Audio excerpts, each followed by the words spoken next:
Discussing the fiery run-up in some of these stocks, the valuation picture and the key triggers, Nikunj, all critical. Look, you have to look at banks. One side you've got HDFC Bank, which is underperforming, and you've got this charged up move over frenzied rally in some of the small PSU banks. I'm going to use the word small and PSUs here.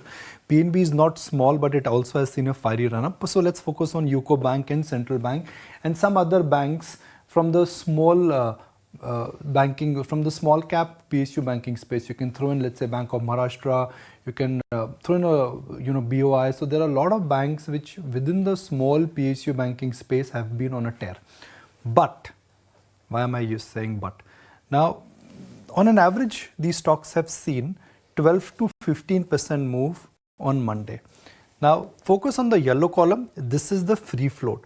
To break it for our viewers, free float is the total share which is available in the market, which is held by minority shareholders and not by promoters, which can trade on a daily basis. Now, Central Bank on Monday traded 34 crore shares. That's 92% of the free float. For UCO Bank, the number is 86%.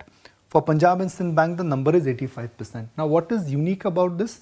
Well, it is saying that almost the entire free float on intraday basis now seems to be trading. This could be intraday, this could be delivery, this could be new buyers getting in, old buyers getting out. But when we've seen this kind of a frenzy move in PSU banks and small tier PSU banks, let's say in 2022 or 2021, I'm afraid the end game has been very bad. Okay. So while the trajectory for banks, the sector, large cap PSU banks, cycle, capex, everything I think is looking fantastic.